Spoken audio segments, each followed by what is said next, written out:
Okay, sorry about that. Had a quick little puppy issue. So let's jump back in. So predator-prey interactions, i.e. predation, one species consuming another. Now we can look at an example here. We have the number of individuals on the y-axis and two species. So we have Didinium and Paramecium, so just two protists, where Didinium eats our friend here, Paramecium. So you notice that as the population of Didinium increases, the population of Paramecium tanks, eventually leading to a population of Didinium also decreasing in the system, i.e. in a test tube. So that's our predator-prey dynamics. Now, prey populations can have pretty wild explosions and crashes. So we can look at white-tailed deer in the eastern United States, where their population basically exploded and crashes and explodes and crashes on a daily, not daily, but a predictable fashion. We can see the introduction of rats, dogs, and cats on islands, which their population explodes. But we also saw in New Zealand, Stephen Island, wren actually went extinct because of a single cat hunting the wren to death. But the interesting thing about predation is predation has led to cool evolutionary co-evolution, where predation provides a really strong selective pressure on the prey population, and features that decrease the probability of capture are strongly favored, thus leading to a co-evolutionary race. Now, plants are pretty common prey items for a wide variety of organisms. So, i.e., the eating of prey which is called herbivory. Plants have evolved many mechanisms, including chemical defenses, such as secondary compounds as oils and chemicals, to potentially attract predators to eat the herbivores. We also see herbivores have co-evolved to continue eating the plants as well. So we can actually look at a specific example here where we have the white cabbage butterfly. Where the larvae are eating this plant. However, the plants have evolved these little spines to keep away the butterfly's larva from eating the stem, minimizing the amount of things that has been eaten for. Now, we also know chemical defenses have pretty heavily been evolved. So, for instance, the monarch butterfly has their caterpillars feed on milkweed and dogbane families. Now, what ends up happening is as they feed on those milkweed and dogbane, they incorporate the chemicals. In particular, they're called cardiac glycosides from the plants, and they use them for protection for predation. So if you saw a monarch butterfly and you ate it, as you see with this bird here, you'd get very, very sick and throw up because of the poisons acquired by our animals. Now, poison dart frog from the family Dendrobatidae, we already talked about these in our previous lecture, but they do produce toxic skin alkaloids in their mucus that covers their skin. Which makes them toxic to even put in your mouth. Not like you're going to put a frog in your mouth, but for an animal to put in their mouth. But they warn animals of their poison by their brightly colored skin. So this is actually a really beautiful frog. It's Dendrobatus auratus. Really beautiful frog overall.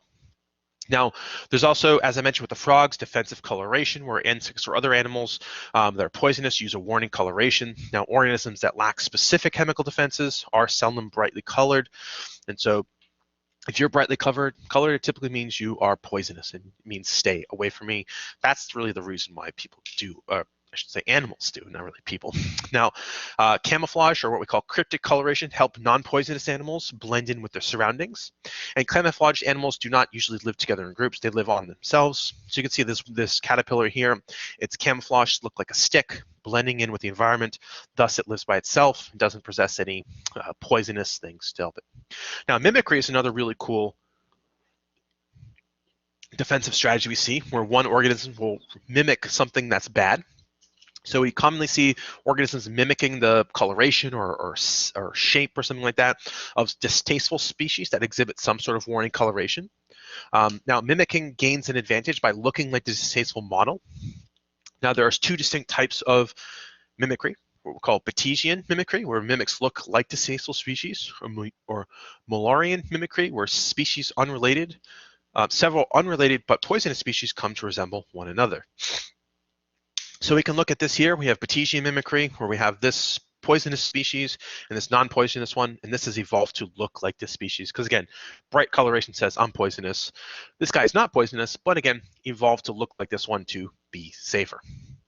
Then we can look at Müllerian mimicry, where we have four species unrelated. Well, they're all in the same genus, but they all come to look like one another. All having some level of poisonous capabilities to themselves. Now, this leads us to species interactions, the first being what we call symbiosis. Now, symbiosis is when two or more species interact with one another in a more or less permanent relationship. So what does that mean overall? Well, symbiosis is a broad term. It can mean any type of interaction, and then the major three types we'll talk about today are commensalism, mutualism, as well as parasitism. But again, a symbiosis is any interaction between two species. So let's talk about mutualism. Now, mutualism is when both species benefits, and it's typically a co-evolutionary adaptation for both of them. So for instance, one of the classical examples for this is ants in the acacia tree, where the ants provide the acacias provide hollow thorns and food for the ants, whereas the ants provide protection from herbivores. So again, both are benefiting. Plants get protection, ants get tasty food and a home. Now, not all ant and acacia relationships are actually mutualistic. Now, in Kenya, there are several species of ants that live on acacias, and one species actually clips the acacia branches to prevent other ants from living in the tree. But the clipping of the branches sterilizes the tree. So in this case, it's not actually a mutualistic relationship, it's actually a parasitic relationship. Now, parasitism is when one species benefits at the expense of another. Now, there are external parasites, which we call ectoparasites, which feed on the exterior surface of an organism. So you can think of like like something living on a tree bark. That would be an ectoparasite.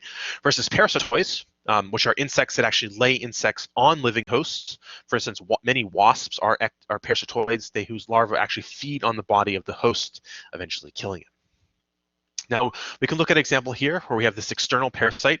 We have these yellow vines are actually the flowering plant daughter, and it's a parasite that obtains its food from the host of the plant it grows on, which is here in green. So again, an external parasite. Now, internal parasites or endoparasites live inside the host, where they have some level of extreme specialization to which the host it invades.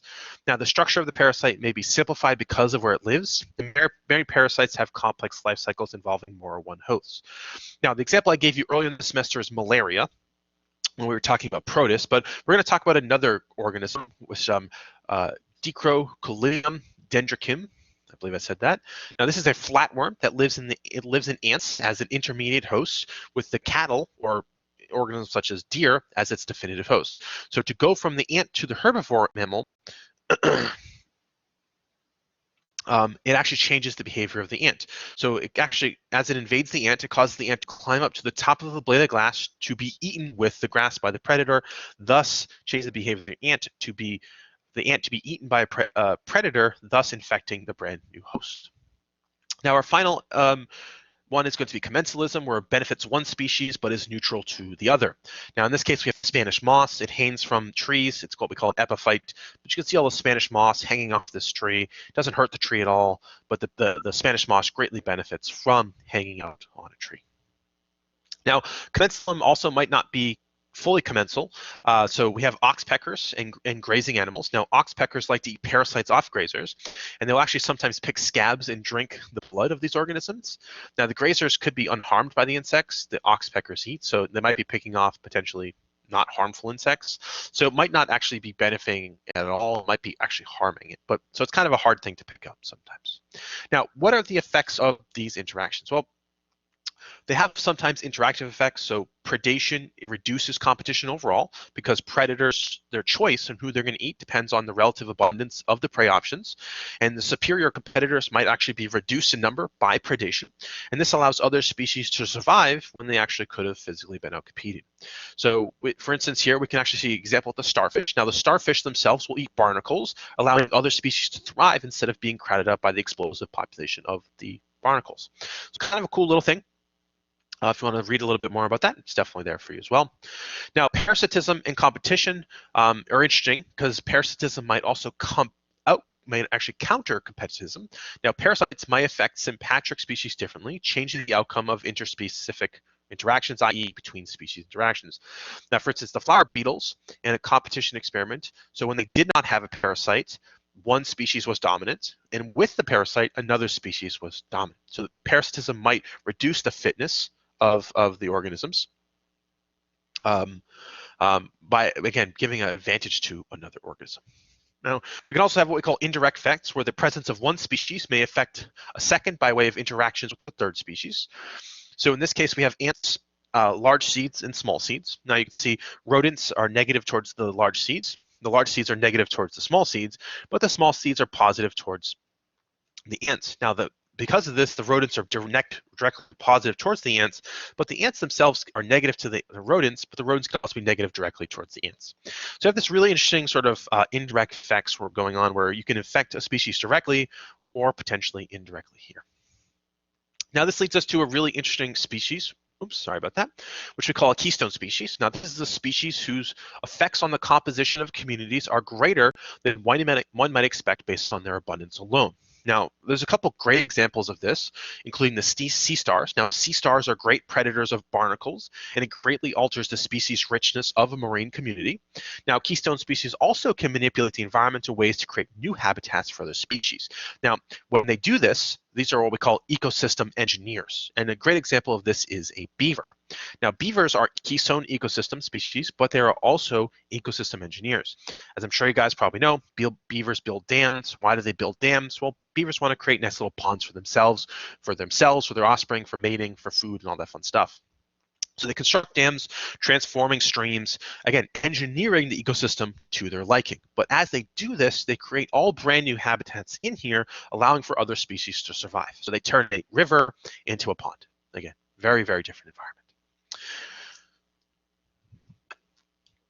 So that's our interactions. Now let's talk about how communities change over time. Now, how communities change over time is what we call succession, because communities are not dynamic.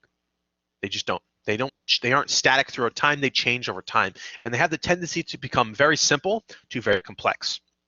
Now, we have one type of succession, which we call primary succession, which occurs on bare, lifeless substrate, such as in open water or on brand new bare rocks or volcanic rocks, where organisms gradually move into an area and change its nature. So that's the sort of the general idea of succession.